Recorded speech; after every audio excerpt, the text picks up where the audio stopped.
Shed Science. How do Force fans? Back in again for another Shed Science. I'm not entirely sure what's gone on here. I moved the shed around and for some reason that's dropped. And it's bugging me. So you'll probably see me get stuck on my words trying to figure out what the hell's going on with that board today. But hey, we'll forget that. We'll keep moving. Right. Talking about mobility today, okay? Now it's a quite common topic in work. We talk about range of motion, we talk about mobility, we talk about people suffering with lack of mobility, we talk about tension, tightness, knocks, niggles that come from suboptimal mobility. If you've talked to me about the squat, you've heard about my terrible ankle mobility. But what the hell is it? Why do we bother improving it? Why is it important? And then more importantly, how the hell do we go about doing it? Now, before I go deep into it, what I will say is KP, Kieran Prosser, has been phenomenal with his Mobility Monday stuff. And essentially what I'm going to do is give you the science behind why he's picking exercises and getting you to move in certain ways like he's been doing, okay? So all the practical information will come from KP. I will put a few videos in like this one.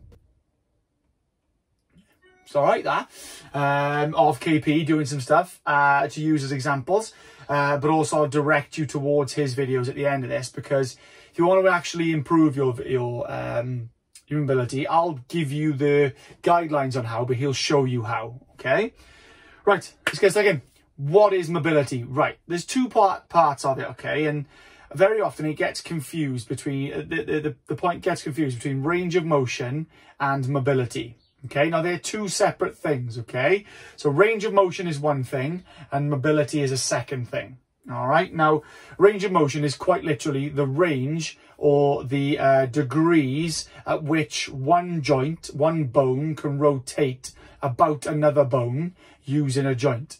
So for example, your elbow has a range of motion moving your forearm at the joint made between your forearm and your upper arm, okay? So your elbow has a range of motion, okay? Mobility itself is actually more concerned with how well you can control and utilize that range of motion while staying stable and producing movement. So there's a few different areas and a few different inputs to mobility. So I describe it as how well you can control a range of motion in combination with other parts of the body or the kinetic chain, okay? So a kinetic chain is a sequence or a chain of muscles, ligaments, tendons, bones, joints that are able to produce movement, okay? So for instance, a kinetic chain might be seen as toe to hip, because the joints and the muscles and the body parts in between all work together to transfer energy and produce movement, okay? So mobility is how well you can control the effort that goes through a joint whilst producing movement, but also doing it under control efficiently, and how much range you can use of those joints whilst doing movement or producing movement or performing a task, okay? So mobility itself is actually quite tricky.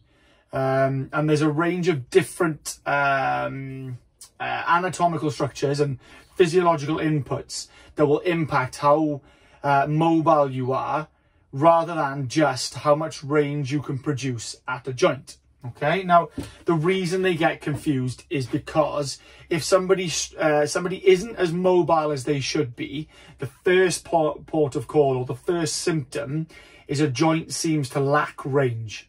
Okay, so taking me for instance, my squat suffers because my ankles lack a degree of mobility. So I'm unable to allow my my shin, my shank, my knee to transfer forward towards my toes during my squat, which leaves my shin quite vertical and sets my squat off into weird different patterns.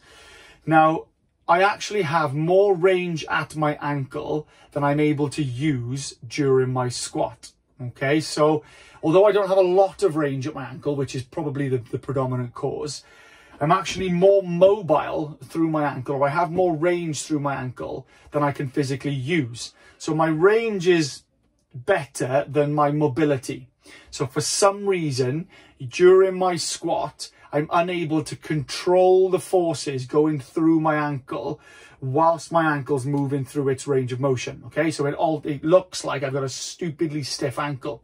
I have got a stiff ankle, but it's not so much a range of motion issue, I think, as it is a control and a mobility issue.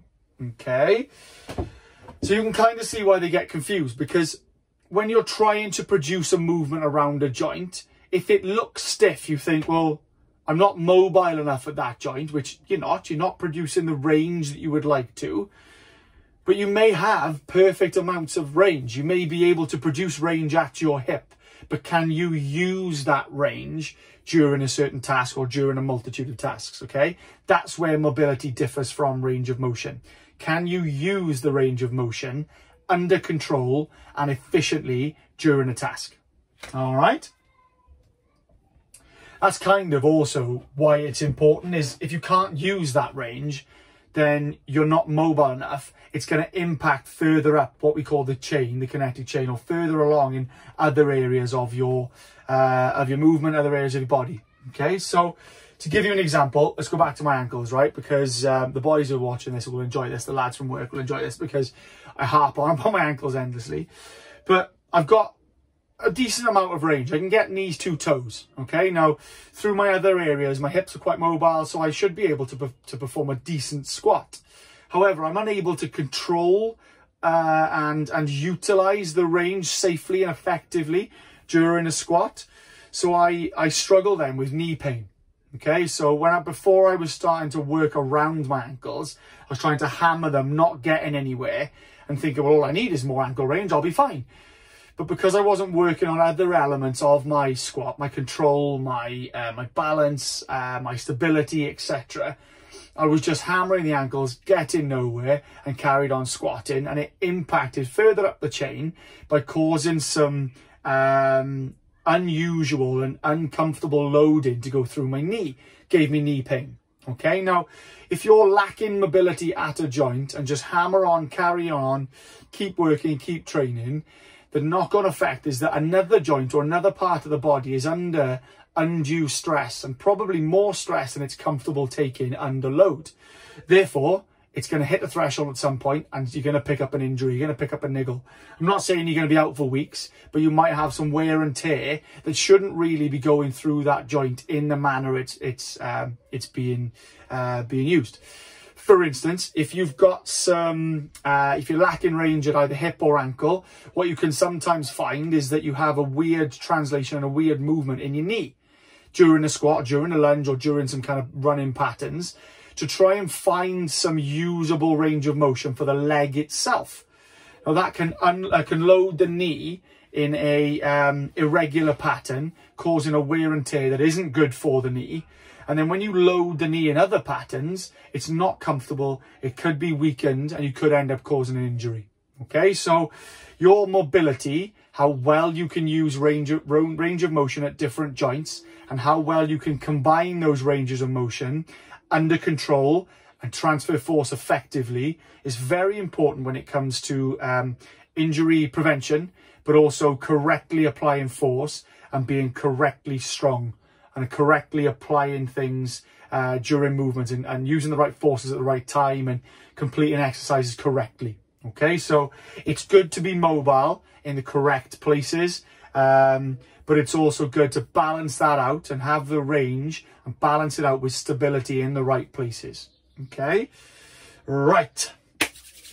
How do we improve our mobility? Well, as KP's been showing you, there's a lot of exercises that will require you to do a number of different things. You can work on the actual range of motion at a joint by what looks like stretching the joint and pushing the range of motion that you can achieve with that joint.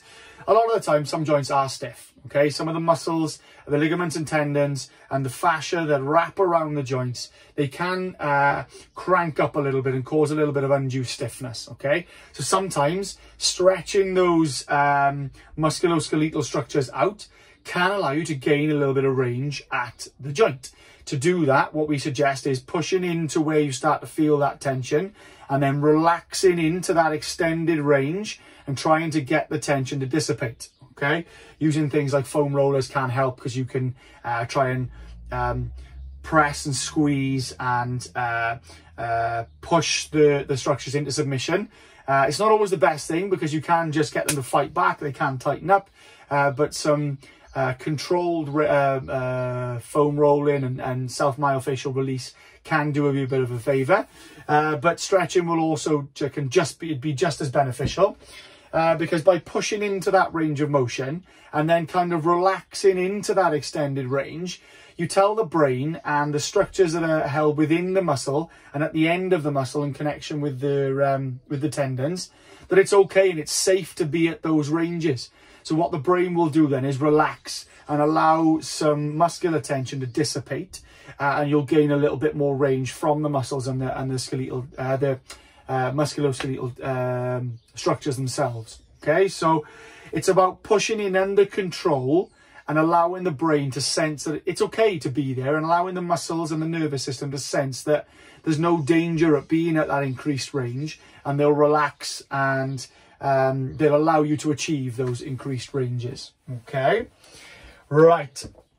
You've got to move as well. Okay, so you've got to allow the joints to explore some range and figure out where they should be going and where they need to go.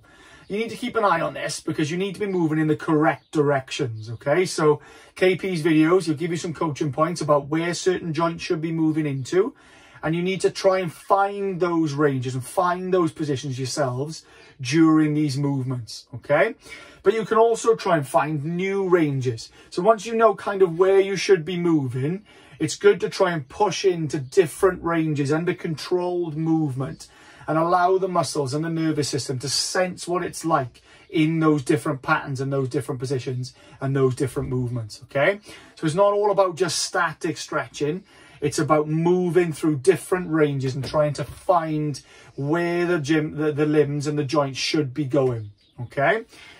Once you've done that, once you've had a bit of a play and a bit of experiment, transfer that mobility work to what looks like normal movements. So a deep lunge, a deep squat with a bit of a wiggle, figure out where you are. Some deep rotations and moving through different patterns, but try and stay under control. Try and transfer the mobility into a regressed version of the movement that you're trying to achieve. Try and figure out whether your mobility work is working in the movement that you want it to work in. So if you want to improve your squat and your hip range in a squat, try and get into a squat somehow. Hold on to a sofa, squat into it, move around, see if it feels different, see if it feels more comfortable, and try and move through different ranges in the correct movement that you want to be more mobile at, okay? The other one is control. Do all of these under control, okay? Don't just bounce around and chuck yourself into these movements. Take your time, breathe through them, make sure you can feel the movement working, go slow enough that you know where you're going, you're in the correct position, you've got a bit of time to explore and change path, but make sure you're under control so that the brain itself doesn't feel threatened by trying to achieve those new ranges and those new patterns and those new movements. All right. Also, practice it. Practice makes perfect. All right. Do it regularly. It's not just a case of doing your squat mobility before a squat session. Do it in the house. Do it in the morning. Get up in the morning, have a little move around, cup of coffee on the side, couple of squats into a deep squat, rock about, get up, have a bit of sip of coffee, watch a bit of TV. You could sit at the arm of the chair with your back against the chair in a deep squat whilst you're having a snack in the evening or whilst you're having your coffee in the mornings. Do it regularly. It takes more than just one session a week to fix you, but one session a week is a great place to start. Okay, one is better than zero. Okay, just do something and do it regularly. Okay, now I've given you the reasons and the guidelines behind it. Go back and watch KP's Mobility Mondays. Okay, go back and watch the sessions with that new information, that new thought process behind it, and figure out which ones you think, do you know what, that's a hip one. Yeah, that might work for me. And try and move through the ranges that that's advising you to. And when he's saying reach through to a certain position, really try it. Take a big deep breath and breathe out as you go through. Push yourself into that position, pause the TV, pause the YouTube video, take your time to explore it, go through those ranges and have a practice and have a crack at what he's been trying to get you to do. Try it a couple of times a week. Pick one of the Mobility Monday videos and do it 4 times that week. See how you feel. You could test yourself. You could get into a deep lunge, see what hurts, write the notes down, take a video of how deep you can get. Do 4 sessions of mobility work for your hips, your ankles, your knees, whatever it might be, and then revisit it and have another go at it. Okay? Test, retest, see if it's worked. All right? Take the scientific approach. Take the shed scientific approach, if you will. All right. Hopefully that's made some sense, guys. If you've got any questions, let me know.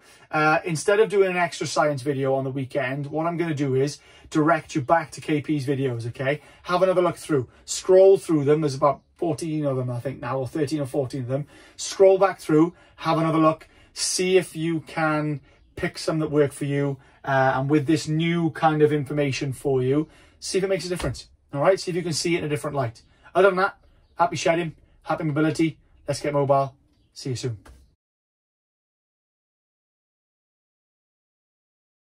Shed Science.